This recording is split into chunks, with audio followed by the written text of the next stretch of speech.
3. Yummy like a gummy bear.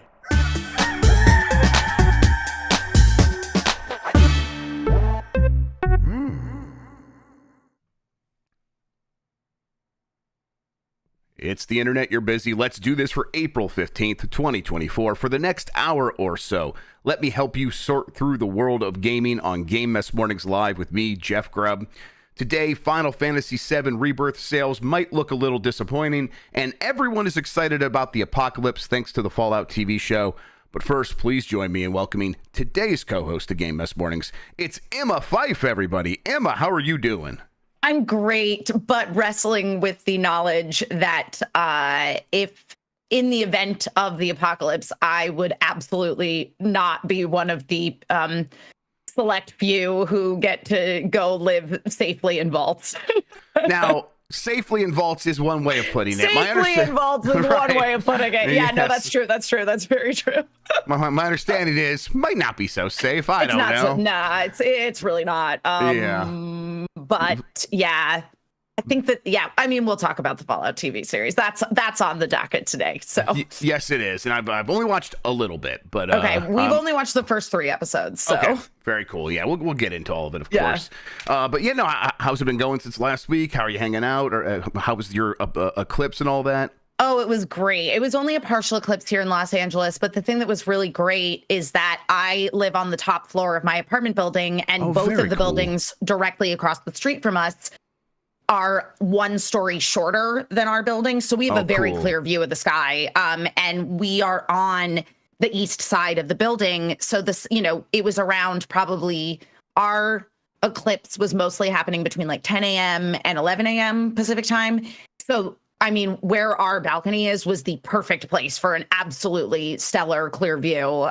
So that was great. And I had eclipse glasses, so I could look directly at the sun. Yes, and I did a bunch. Looked directly at that MFer. And then the total eclipse happened. It was amazing. It was like, I'm like, it was like last week we're getting ready for it. Now, it was it worked out great. The thing we were worried about, the clouds, there was haze, and we could still see the sun very clearly through the clouds. And then when totality happened, it basically all cleared up, so we were able to look without the glasses, and it was like nighttime. Yeah, it was really cool. How about games? You've been playing anything recently that you're excited about, that you've been playing that you're happy, like, oh man, I'm glad I have this game? Or is it still all like Final Fantasy VII Rebirth? Well, man, it was such a busy work week last week. Mostly I feel like I've been working on other stuff in the living room while Gabe, my fiance, plays Balatro. Hell yes. The perfect life. Yes, exactly. So I've been like playing Balatro by osmosis. And then just, occasionally getting back to mostly just playing Queen's Blood in 7 Rebirth, which is making me go, maybe I should just play Balatro. Maybe I should just pick up a game that is a card game and it's not an accessory to a larger thing. All right. You know what? We should get in here. Well, actually, real quick, you know who Walton Goggins is, right? Of course I know who Walton Goggins is. That's what I figured, yeah. It's just a small thing, because Mike doesn't, like, pay attention to this stuff, so people were talking about Walton Goggins. He's like, that sounds like a made-up name. And it's like, no. I mean, but he's America's sweetheart. He is. He is. I think he has, like, his own liquor also. That is like a thing they all do, right? Yeah. Because the guys from Breaking Bad have their tequila, is it? Yeah, a lot of celebrities have. Right, and then I think that's actually how like George Clooney became especially rich, is he sold his, I think it was like a vodka brand or something. Yes. He sold that, and that made him way more money than he's ever had before, so... apparently, like, that's like the new meta for celebrities, is to sell your alcohol brand.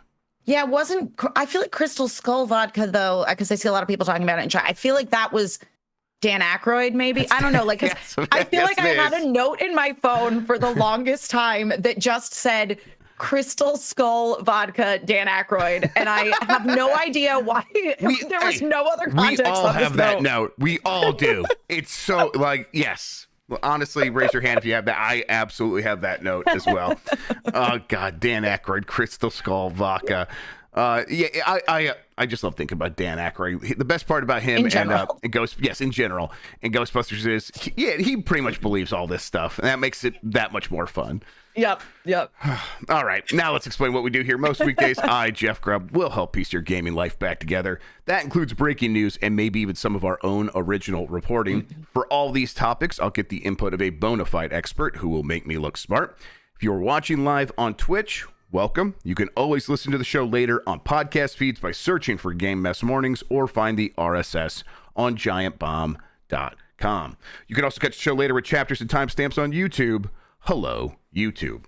All right, we have a lot to get into, so let's start the morning mess with Final Fantasy VII Rebirth is underperforming, says industry analyst. This is from Vicky Blake at Eurogamer. Final Fantasy VII Rebirth has reportedly sold about half the sales of its predecessor, a remake, capital R remake, in the same time frame. That's according to industry analyst Daniel Ahmad, who confirmed earlier today that the highly anticipated RPG is underperforming sales-wise. Not to be that guy, but Rebirth is underperforming sales-wise, Ahmad said, who is Director of Research and Insights at Nico Partners.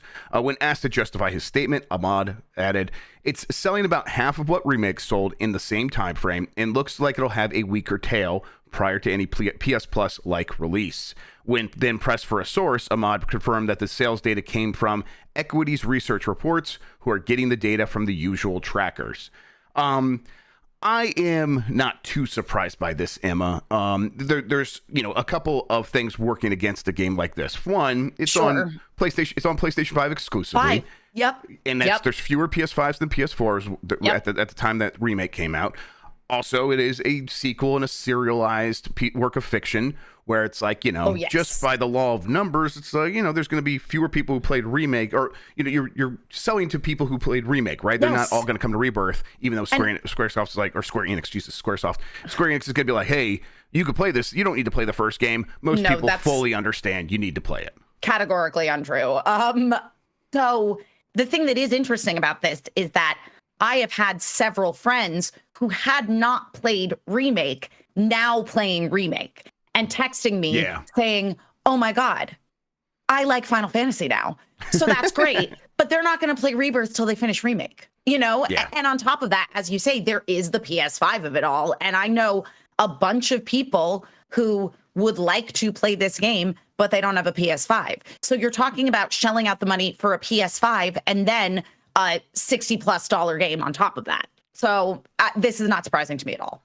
Yeah, I think it's the kind of thing where this game and its predecessor, when you put them together with the third game that will come out eventually, I think this game will have a chance to have another life at that point. And obviously they needed to do really well right now to justify all the time and money they put in there. But I just don't think this is the end of the story for Final Fantasy VII Rebirth. I think that this is going to be the kind of thing where there's a lot of games in the last 5 to 10-ish years that have come out and have become evergreen games. And we'll talk about some of the Fallout ones here pretty soon.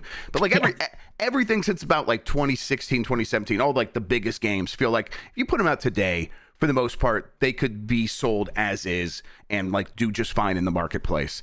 Totally. And Rebirth is one of those games, right? Yeah, absolutely. And on top of that, the first in the remake series, Final Fantasy VII Remake, also came out in 2020. Right. Literally April 2020. Yep. So I think in some ways, and it was on a longest, it was at the end of the PS4's life cycle. Tons of people had it already, the console, that is.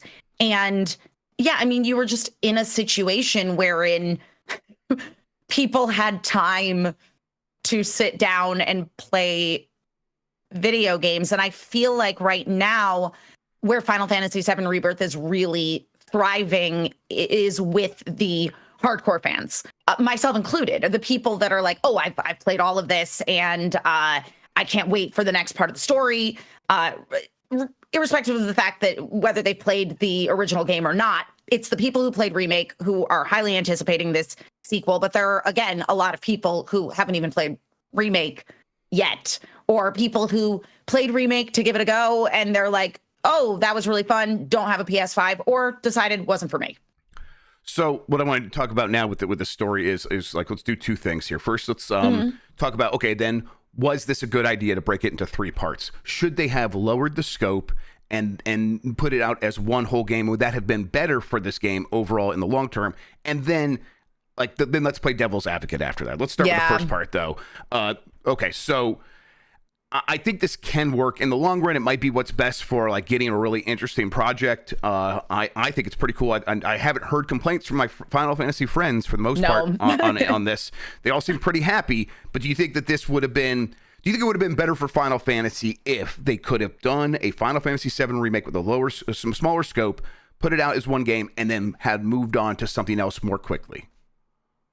So it's an interesting conundrum because what they're doing with Remake is something that is very ambitious. I think they could have very easily done a straight remake of the OG game, just with, modern graphics, full voiceover, modern game mechanics, all that kind of stuff. Kept it as one game. It would have probably been twice the length of the original Final Fantasy VII, which you typically clocked about 50 hours in. So make a 100-hour game. I mean, Rebirth easily you can play for over 100 hours. Easily. But the question is, do I think it's going to be better for Final Fantasy overall? No. And more of that has to do with the fact that I find it very compelling that they're making this extremely ambitious project, which is for me as a person. For sales, maybe yes, it would have done better if it was just a straight remake. And even people who never played the original game, I've seen commentary saying, I really just wanted to play the original game, but with modern gaming, quality of life improvements, graphics, etc. So do I think for the overall sales of the game, it would have been beneficial? Yes. For Final Fantasy, though, what's been interesting about the remake series is that they've kept the dev team together, which is a really good thing. And they're being given the opportunity to try things and to expand. It's a complex kind of question. Right. And hindsight is kind of not even 2020 here. We don't really know what would have been better than this. I mean, I appreciate the complexity of just the game itself and how trying to make something that would be worthy of their time, but also small enough to make as one game, how impossible that task would have been. So we're clearly talking very hypothetical here.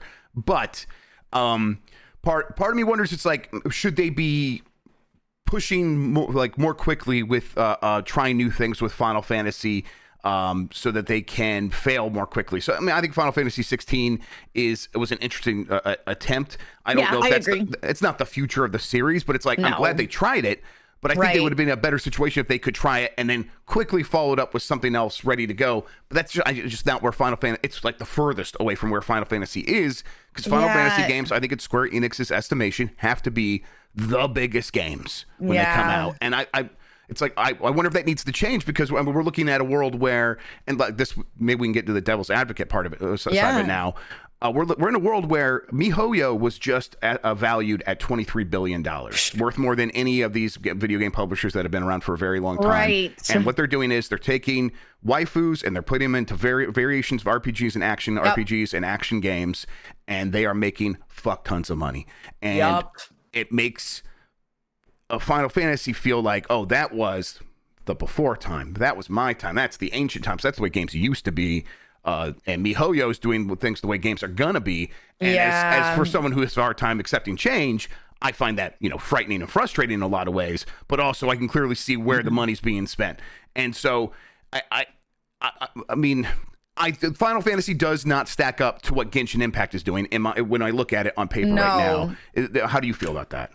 Well, I mean, I can see that very clearly because, one of the benefits that we have at Fandom is that we have access to all of the wiki user data. And I'm not talking about like your personal information. I'm talking about like numbers. that Genshin Impact wiki is, and Honkai Star Rail is in the exact same boat. They are so well organized. It is such an engaged community. I mean, I can't divulge actual numbers, but we're in the multiple hundreds of thousands. Let's put it that way, of people visiting these pages every single day. So it's fascinating because I love a story game. However, we are in a time wherein the games that are really, really thriving from a community perspective are those ones that are receiving constant updates. And I feel like we've had this conversation before, maybe about the unknown of the gacha game. And like, you are absolutely getting your tether hooks in with a particular crowd, which is on the younger side, children to teens and even adults. They just love the unknown, you know? Yeah. Oh yeah. That's just a human quality, right? It's just something we can't fight against. And that, I mean, obviously Square Enix has and can make Final Fantasy versions of gacha and these mobile games. Of course they could. And I don't think the answer is clearly not, well, don't make Final Fantasy VII Rebirth or an equivalently high quality game. It's just, I think what we're saying here is the reality is, 2.5 million copies in a couple of weeks. That's about what these games are going to do. And if that's not enough going forward, well, okay, there is no answer there other than, I mean, I suppose you do try to make it appeal to younger audiences, but what does that even look like? It probably means you're not strictly a console game going forward. Is there a way to make a big, massive Final Fantasy game feel important and also it's playable on phones and it's free to play? I don't know. I don't, and I'm not. Frankly, I'm not that interested in finding out the answer to that personally, because it's just there's no appeal for me there. But I wonder if that's more and more where Square is going to have to start looking. Well, and go ahead. I mean, they do have the mobile FF7 Ever Crisis, which has gacha mechanics. Yes, and they've done a bunch of these, and as Sean points out, usually unsuccessfully. That's right. They're not very good at this either. Yeah, it's like I'm trying to figure out like what the secret sauce is of the Hoyoverse stuff. I mean, it's very. I mean, it's what Mike calls moisturizer games. It's having very appealing, simple waifu designs. I mean, right, where it's just like these characters look so clean and slick, and they have an instant, like you look at it like, okay, I get this character's whole shtick very quickly. I don't know. It feels harmless in a lot of ways, very soft, rounded edges, that sort of thing. I think is kind of what they're, and I think for its part, Square Enix wants to try to say something with these games, or they have in their mind that that's what they're trying to do, and I think that forces them into a corner sometime. And isn't that interesting that it does, even though yes, these games are wildly successful, they're also, as you say, they're moisturizer games. They're safe. Yeah, yes, they are. Yeah, they are not challenging. I don't mean that like they don't have a difficulty. I mean, they're not like challenging the player in any way. And people want their entertainment. That's not really me making a qualitative statement one way or the other. I probably do have qualitative feelings about it, but that's not what I'm trying to say there. And as always, can't talk about Final Fantasy sales without bringing up Luigi's Mansion 3. We can point out, like, hey, there are fewer PS5s than PS4s, and that this is a sequel and all this stuff. It's like, and it's exclusive to one platform that does only have that number of consoles sold. But this is further into the PS5's life cycle than the Switch was when Luigi's Mansion 3 came out. And that game has sold it's approaching like 15 million copies sold, and they reduced the price like once a year to like $40. Most of the time it's $60. So I mean, apples to oranges in a lot of ways. Family game is going to just be able to like capture that audience, but I think that's besides the point. All the money's all green at the end, and they're spending a lot of money to make these giant projects.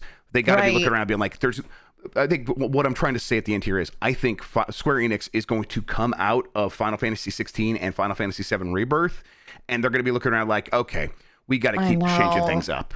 No. And like, that's frustrating to me because I feel, and I know why they have to do that, But I feel like in terms of storytelling and trying new stuff, did I like everything that they tried? No. Do I think it was all successful? No. Can I possibly stand to play another second of mini games that are not Queen's Blood or Chocobo Racing in Final Fantasy VII Rebirth? Absolutely not. But I appreciate that they were taking chances. Yeah. And so it is a bummer that the money is saying chances, is implying chances bad, when in actuality, I don't think that that's what it is. No way. Yeah. You know? I mean, I think we look around at enough games that have come from similar genres or different genres. Taking chances usually can work out. Yes. It feels like with Final Fantasy, they are taking chances while also not having full confidence in what they've done before. They wanted to try new things. And I think they tried new things here, and you're right. I think that's the thing that they're going to be like pointing at, like, okay, we tried new things, and here's what happened. That is clearly not the story of what has happened with Final Fantasy VII Rebirth. I think that weak tail probably will be true for a little bit. I bet it's going to pick back up and be kind of similar to Miles Morales, because Miles Morales on the PS5 at launch had a bit of a weak start, and then as people kept coming into the system, they just kept buying that game. And now Spider-Man is different. It is the biggest of these things. But I think Final Fantasy VII Rebirth's word of mouth has been so strong that I think it's going to have a stronger tail than expected at this moment when just looking at the numbers initially. But that's just me guessing. Totally. Maybe a little bit hopeful for my Final Fantasy friends out there. All right, moving along. Amazon Prime's Fallout show has everyone playing the games. This is from John Walker at Kotaku. Since Amazon Prime's Fallout TV series premiered, the numbers of people playing various Fallout games has shot up all over the place. Because you're all a bunch of sheep doing whatever the media tells you to. I definitely am like feeling that also when I'm like, I want to play Fallout. Like for instance, how I installed Fallout 76 on my Xbox last night. It's perhaps to be expected that the surprise not shitness of the Fallout TV show has reignited everyone's interest in the game series on which it's based, but the scale of this interest remains impressive. Across the franchise, player numbers are near vertical spikes. This is most easily seen via the internet magics of SteamDB, where player numbers can be conveniently graphed by game over different periods of time. So take the most recent mainline entry in the franchise, 2015's Fallout 4, and look at numbers for the last month, and you could see that from April 10th air date, the series of the series streaming on Amazon, those numbers of people playing at one time leapt from peaking at 24,000 the previous Sunday to 83,491 the following Sunday. And we're seeing this across a lot of these games. Fallout 76 is having a similar resurgence. And it's, I guess, I think this is the story that we're seeing over and over again with this sort of thing. I bet Bethesda was kind of predicting this recently, which is why they're like, man, we should finish that next gen update for Fallout 4 that we said we were going to make. And we should try to get that out around the time of this TV show. And it's like they couldn't even really get that done. It's still coming in a matter of weeks, I think. But I bet they wish they had a Fallout 5 right now, right? I bet they do. But that being said, to me, the Fallout television series makes me extremely excited about the future of Fallout, because Fallout has always had this fun, interesting world to play in. It's got some good writing in it, but it's got the Bethesda dead eyes. You know, the emoting of what's going on within the Fallout games leaves something to be desired. Oh, yes, yeah. That is not in the TV show. And I think that, I mean, how many episodes have you watched? I've just watched most of the first episode. I think I watched the entire first episode. Okay. Well, in episode 3, even there's a thing where you're like, oh dang, that's a big part of this whole universe.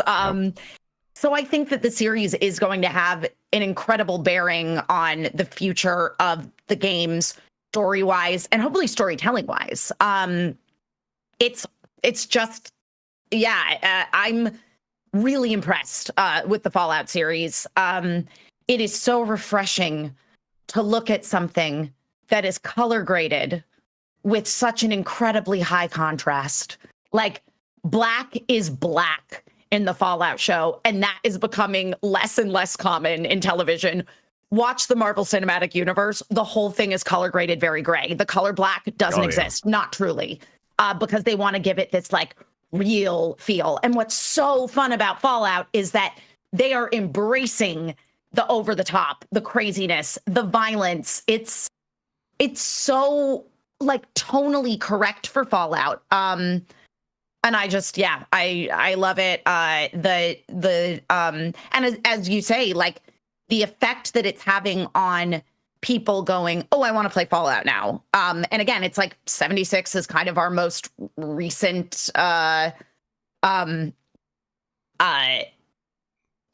installment within the Fallout franchise. So as you say, I'm sure they wish they had a Fallout 5 right now. But hey, I mean, I've heard that 76 is playable now. I was people really like it.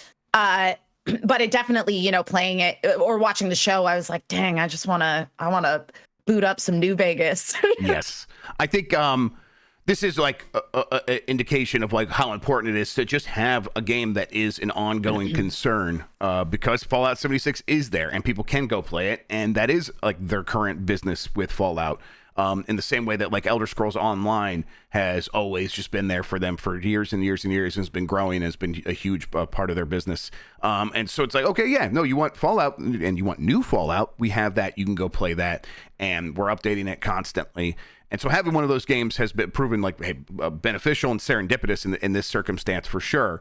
At the same time, I think they're going to look at the surge in sales for the single player games, and they're going to be like, man, that would have been real nice if we had something even just a little bit fresher than 4. Yeah.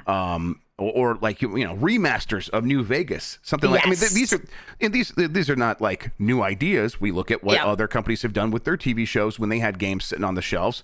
This is what happened with The Last of Us. They had a remaster of Last of Us Part 2, right? They put that out. So yeah, like this is the kind of thing where, okay, we want to make sure that we have our products positioned in the best place possible in the market, so that when people turn away from the TV show and they're excited, they have something to spend money on. And not like Fallout's in any bad position for that. Clearly they're benefiting. And I do mostly, I'm like, man, I hope we can get a new Fallout sometime before I die at this point. Is what it feels like. So right, for real. Yeah, just to give you a little insight, again, not going to divulge actual numbers, but basically the way that wikis are tracked, it's tracked by trending traffic. So basically the games that get the wikis that get the biggest boost of, here's about what we expected numbers wise, right, and here is where we actually ended up numbers wise. Goals above expected, the big goals NHL above thing. Expected. Yes. So Fallout is already a really healthy wiki community. Right. You know, they're very engaged, very active. So mind you, we're already talking in the hundreds of thousands, right, on a regular basis using that Fallout wiki. This is the number one trending wiki across all of fandom. Period. End of sentence. Not just the games vertical. Its increase as of today, which would be versus or as of yesterday, so versus a typical Sunday, is the user base has increased by 619%. Whoa, okay, holy moly. 619%. Holy moly. Okay, right. Yep. And that's the kind, I think that's the kind of number that they're going to be seeing internally as well for some of their stuff with with products that they're selling. Like it's, some of these increases are, 100% increases in active players, games that are already healthy in a lot of ways. Exactly. Yeah. So yeah. This synergy between television and film and games has really come into its own in the last 5 years. It started with The Witcher on Netflix, and this is going to be something that they return to time and time again. Absolutely. The key has been making a show that is actually good. That has been the real way to unlock this power, and getting people excited about it. It's weird how it works out that way. It's weird how it works that way, and hopefully continues to be good, because The Witcher... No, definitely not. Yeah, people I know. I never watched The Witcher, but my understanding is people got the first season was so good. Everybody needs to stop being babies about the timeline, and because once they went like linear and big Destiny bullshit, it got so bad. Got so bad. Yeah, I did the new actor, what's his name? The Thor He's starting brother? this next season. Okay, Yeah, so the that still other hasn't happened. Hemsworth brother. It feels like that was announced forever ago. It was announced forever ago. Okay, weird. All right, we're going to take a quick break. When we get back, we have a lot more headlines to get into. Let's do that right now.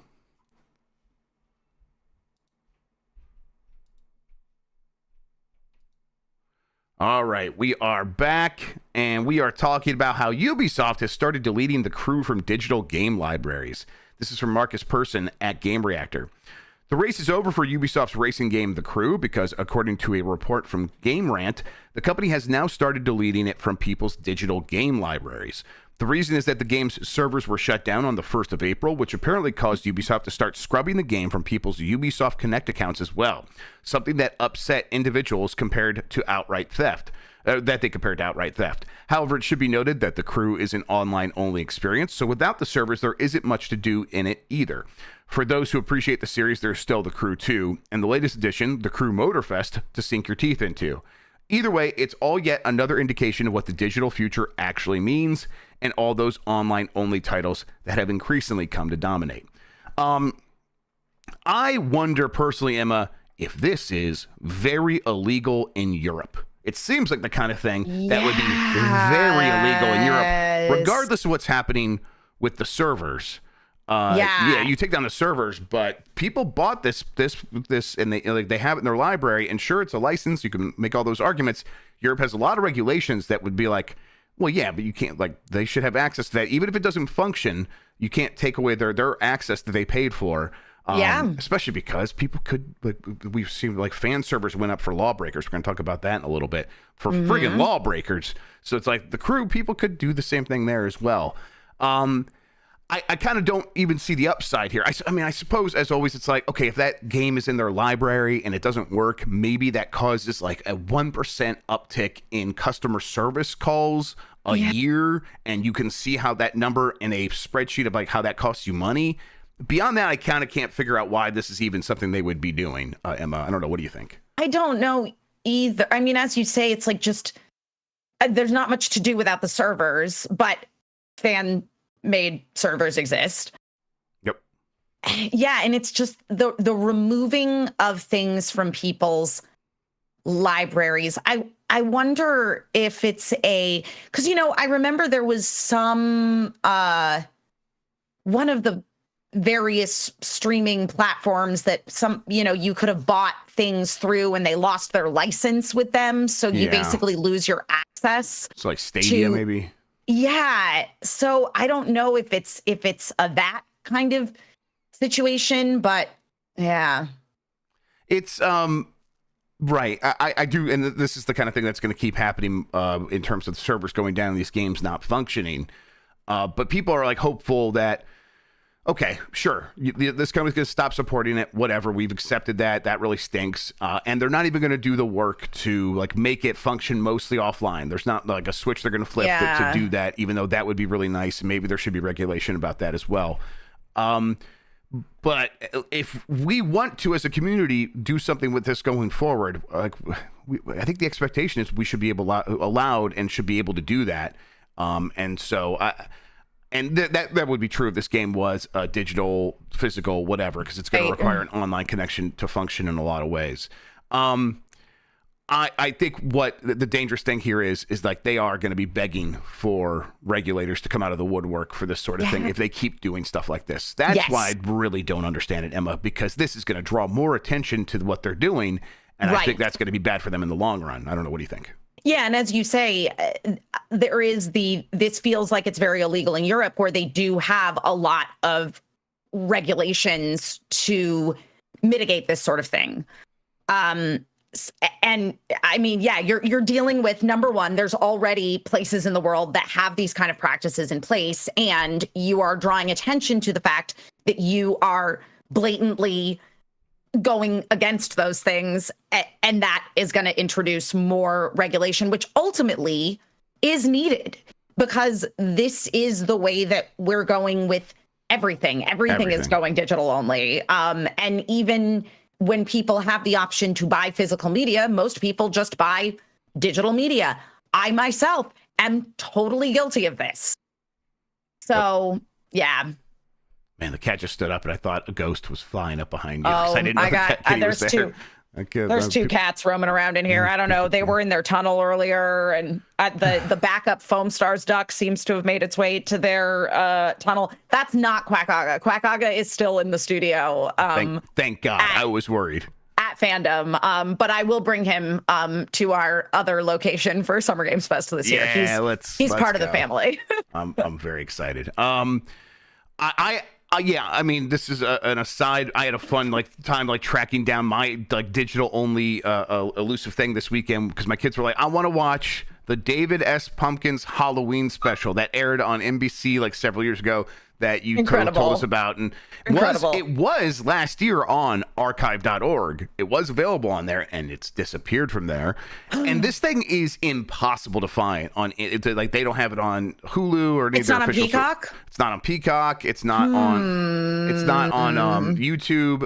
But I found a source and I got it. I put it on my Plex server, so now I just have it, and they can't do anything. And that's what it requires now is people going the extra effort to back things up themselves, take care of things themselves. And all right, and I've accepted that that's what I need to do in these situations because these companies are just not going to save these things for us. And I got a whole hard drive of Sailor Moon musicals downloaded from various sources. Exactly. It's all Sailor Moon musicals. All right, Persona 1 and 2 remakes are coming. It is claimed. This is from Jordan Midler at VGC. According to Midori, an Twitter user with a history of publishing information about Atlus titles before the information is in the public domain, the games are planned to receive remakes. Responding to another Twitter user, Midori said, yes, Persona 1 and Persona 2 are going to receive remakes too. Later, Midori clarified, saying, to be safe, I will call them updated forms for right now. Persona 3 received a remake earlier this year, Persona 3 Reload.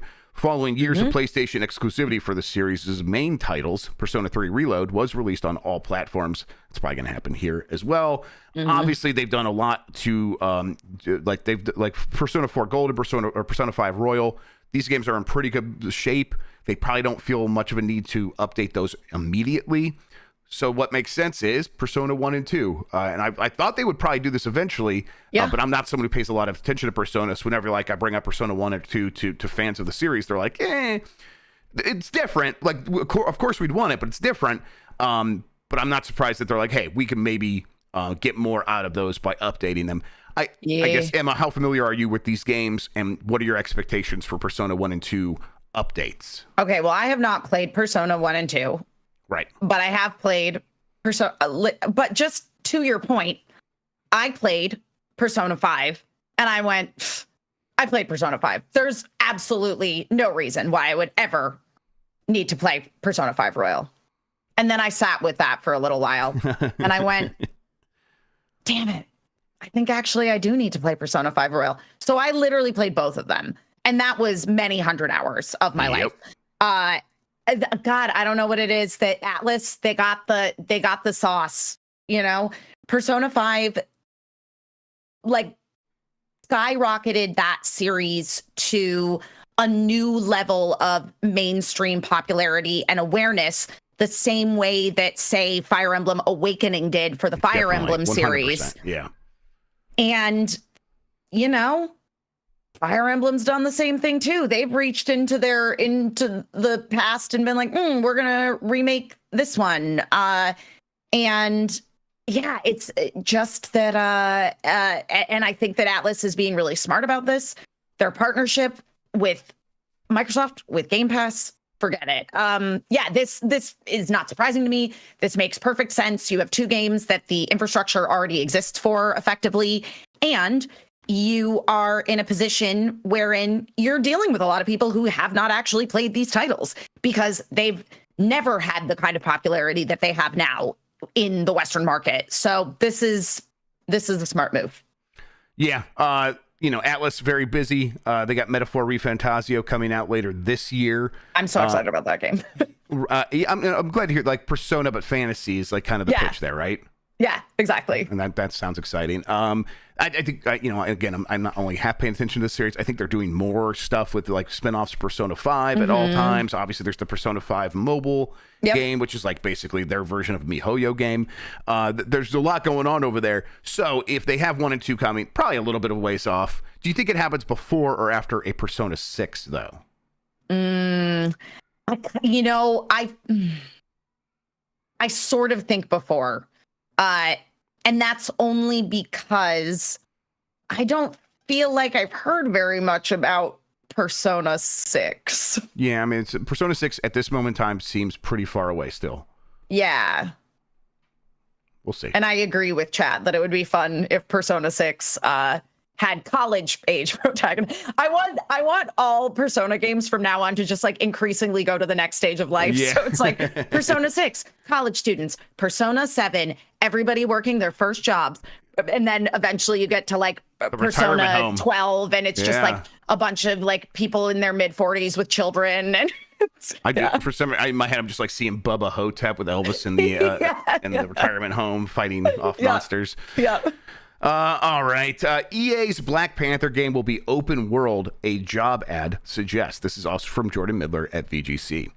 A job listing by new EA studio Cliffhanger Games seeks a principal sandbox designer to work on Marvel's Black Panther. Part of the job description reads that successful applicants, quote, will be instrumental designing and populating encounters, systems, and gameplay within a dynamic and evolving open world. There's more here. They go on to like describe more about the job, but I think when I imagine a Black Panther game from EA and it's AAA and it's a big, you know, it's from people who worked on Shadow of Mordor. That game's going to be open world. So again, another story today that's like not too surprising. Yeah. But I think it's also the right call. That's why it's not too surprising. This is the game I'm like, I would want this to be. I want to be able to explore a world as Black Panther. That sounds very cool. What do you think? Yeah, I mean, it should be sandboxy. You should show up, you got your Black Panther abilities, and you explore the world. Great. I am very tired of superheroes.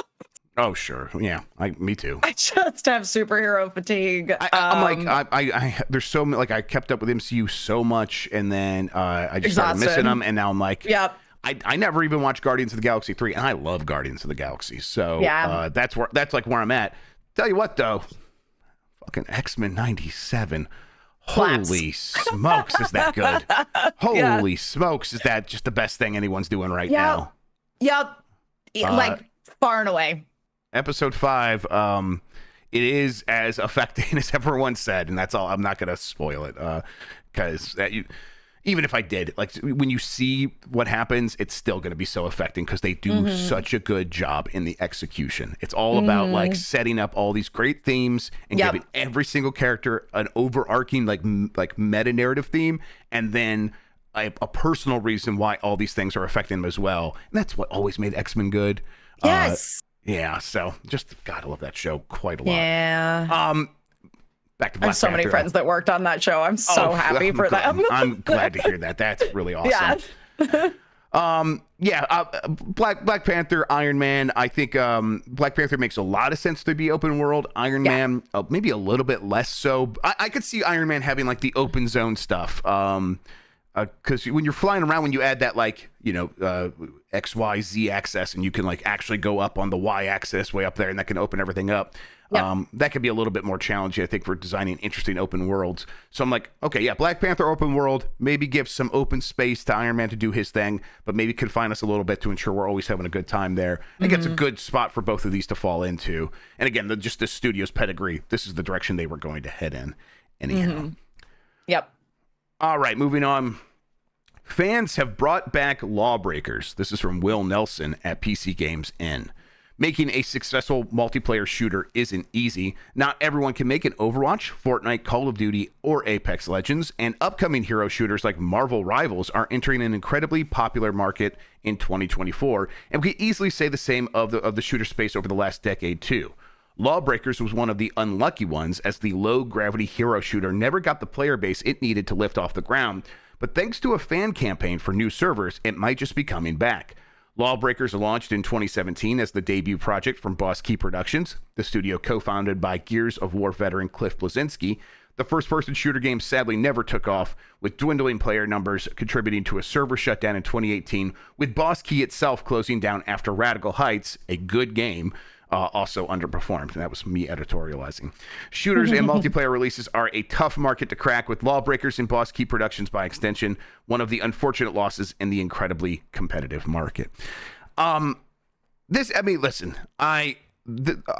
two things for me here, Emma. One, I'm glad that anything can come back. This is proof of it. And two, I'm probably never going to play Lawbreakers again. And I don't think this is a sign that like people are clamoring to get Lawbreakers back officially. I think there's like kind of a crew of sickos out there that really like the way it played, and they are going to play it this way, and I'm happy for them. But this is I think this is also like the right place for something like this to end up. They don't need Lawbreakers taken out of their library just because they can't access the official servers anymore. Right. Because someone could do this, and this is great. And now like there is a way for people to go back and experience Lawbreakers if they want. Just leave the game. Don't remove it from people's libraries. And the people who really want to play it, they're going to find a way to make it work. If you're not supporting the offline capabilities for it as the publisher, fans, they're going to find a way. People are smart. Some people are smart. They got computers. And I don't know, to me, though, this also just speaks to there is a community for everything. Yes. And people should be able to support that and enjoy that if that's what they want to do. There's a lot of first person shooters out there, you know. It's a tough market. A lot. Yes. A lot. But I'm happy for these people. Yeah, I was like, as part of like this news kind of so like one of the stories had a trailer for the game, a gameplay trailer embedded. And my thing with Lawbreakers is, and we're going to repeat myself for people who've listened to me a lot, is you look at the game and there's just no faces to latch onto. The characters are complex and intricate, and there's just no anchor visually to any of them.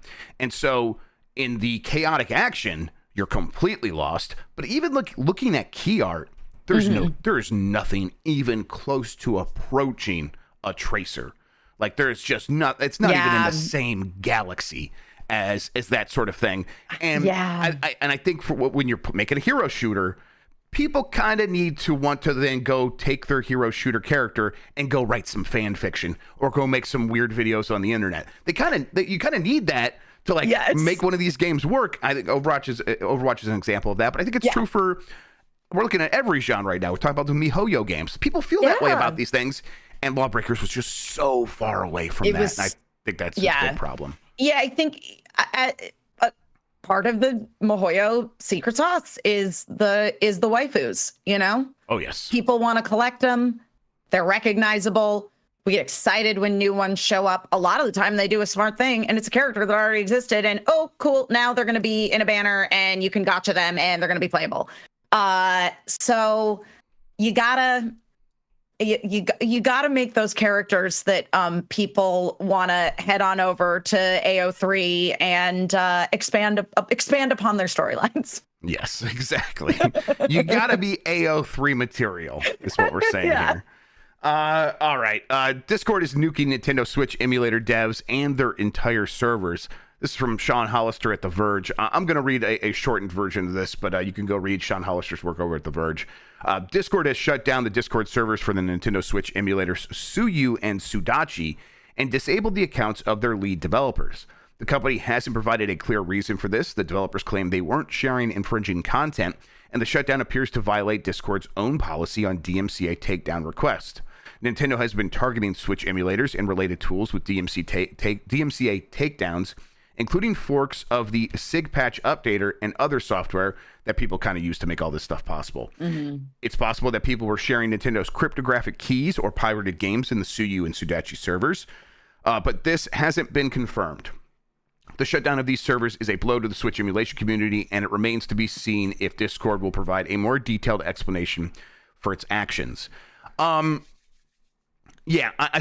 I think that if there's any company that can get you to go against your own policy on DMCA takedowns, it's Nintendo. Being scared of Nintendo is something that is common across the entire industry, especially being scared of their lawyers. So that doesn't shock me.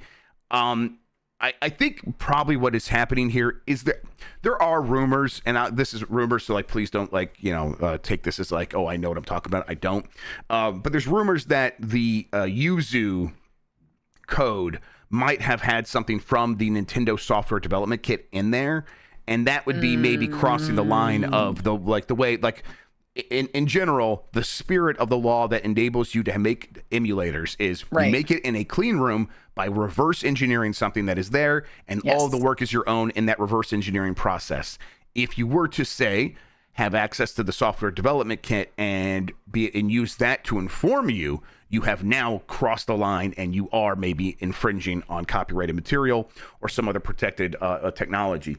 And so what seems like might be happening here is anything that might have been a fork of Yuzu, anything related to Yuzu is kind of toxic and like a third rail, and no one wants to touch it, might also explain why Ryujinx, I think is the name of the other one, of the other emulator, continues to kind of go by unscathed. Now that's might not last forever either. Nintendo could always be like, and now you're boned.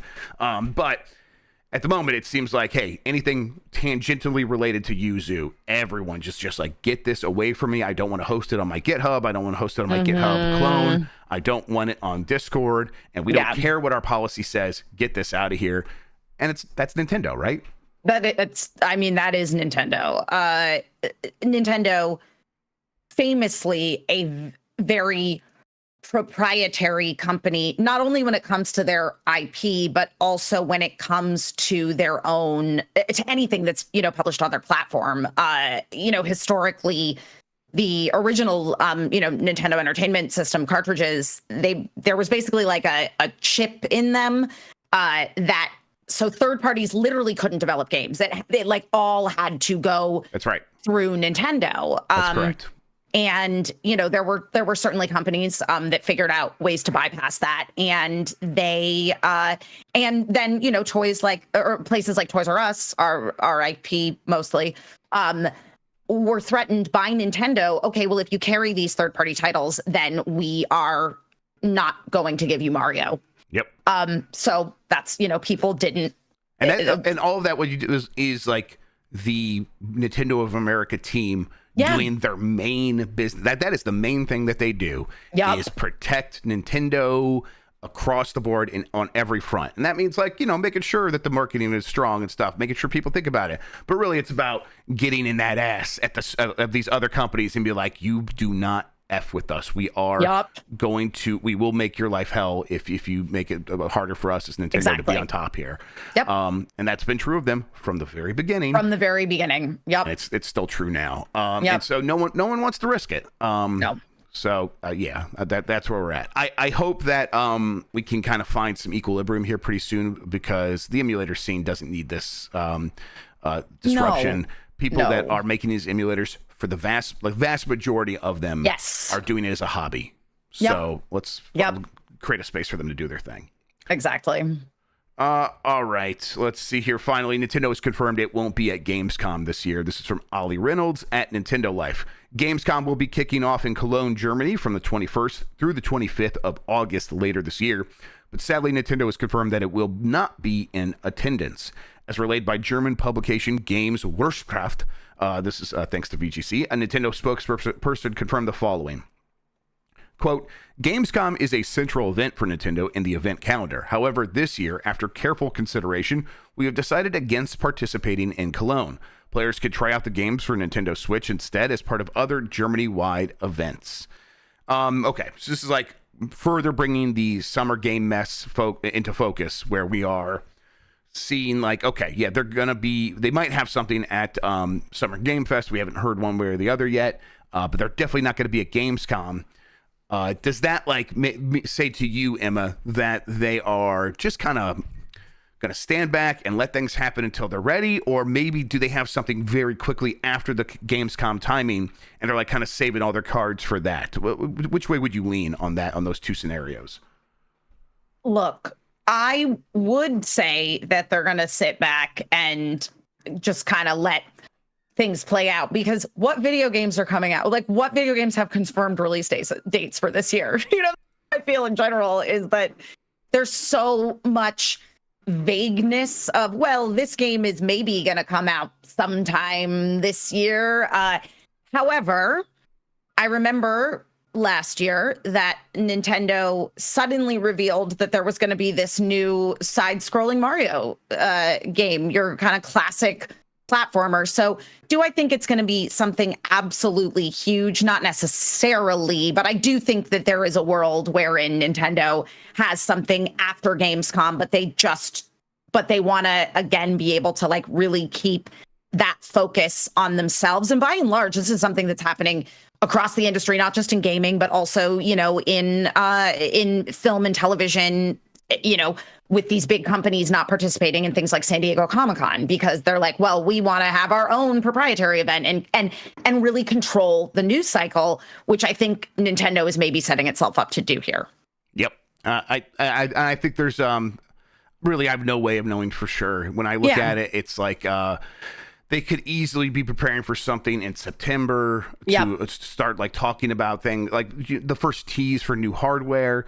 They could have stuff in the summer where like, here is our lineup, and none of those games sort of rise to the occasion of like, and we need to show them off at Gamescom or something like that. Does this make me more or less confident about like a Metroid Prime 4 this year? It makes me a little bit less confident. Something that I'm already not that confident on. I'm kind of like in the hopeful zone, and I have been for quite some time there. I'm like not really expecting it to come out this year for the Switch anymore. But it's like this is like, okay, this is probably another sign that isn't happening. That sounds about right. But we'll see. Again, there's no way to know for sure. And Nintendo, you know, talk about Gamescom. I don't think they've said one way or the other about like Summer Game Fest, but we are getting close enough to where that's like, they'll probably clear that up one way or the other. And I don't think like that means that they like have a physical appearance at Summer Game Fest. I don't think they did that last year. No, they had their... There were Switch titles that you could play, but it was all third-party developers. Right, but they did have a June Direct, right? I think they did. So that's what I mean. Right. Yeah. We'll see. All right. I think that's going to do it. There's some reviews coming in for Harold Halibut. We'll talk about that on the show tomorrow on Bombcast. But it looks like it's kind of in the high 70s, low 80s right now. All right. I'm going to get the poll question set up. While I do that, Emma, why don't you tell people where they can find you on the internet and all of that good stuff? Well, you can find me at Emma Fyffe on most social media. On TikTok, I'm at the Emma Fyffe. I don't really make TikToks, but I sure do watch them. And gosh, if you've finished Final Fantasy VII Rebirth, I got a great video up on GameSpot that's been up there for a while, which is me doing my darndest to explain the ending. And yeah, I just, you know, I'm out here working. People, find me at Summer Games Fest in June. Yes, I'm working on a lot of stuff for that right now. So. You're working on a lot of stuff for that. You are making it happen. So yes, the magic is all flowing. It's happening. Yes, and she's responsible for the vast majority of it. All right. Do we have a poll question from last week? 'Cause I think I have the EA Play one, but I think that was from Thursday. So let's we'll get to the new question here. Are you planning to play a Fallout game soon? That is the poll question I have for tomorrow. Actually, for Wednesday. I'll see if I can get that up on the screen for everybody. In the meantime, like, how are you feeling? Are you actually going to go check out a Fallout game, Emma? Are you going to like? I'm so ready to frickin' load up a New Vegas, and I love New Vegas. New Vegas is so weird, and I just absolutely love it. So I feel like that's the direction. That's the direction we're going. Let's do a quick and unofficial and non-binding poll in chat right now.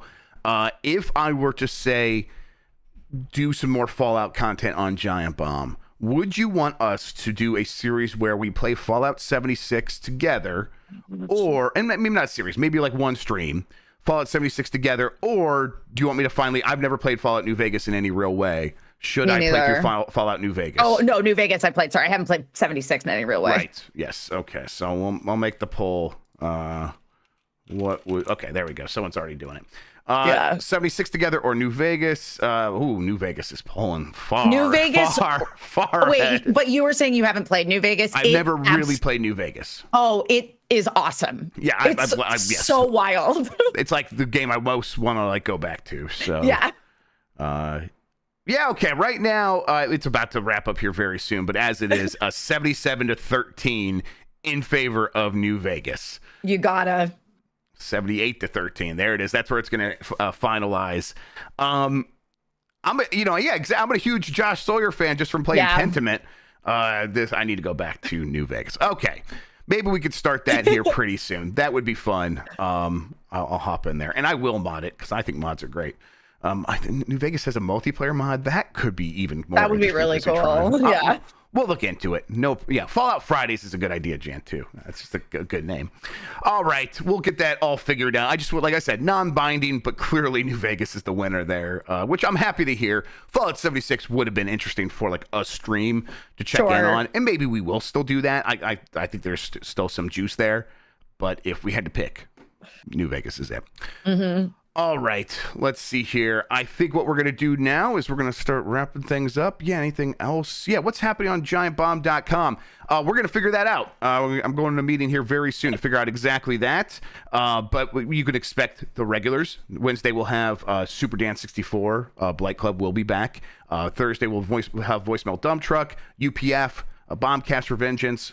You can expect most of those things to happen. I think there's actually is a new Jeff this week. I believe that's true. But we'll let you know all of that and more on the website. And if you check our socials, it'll all be there. Emma, thank you so much for spending today talking with me about video games. I really appreciate it.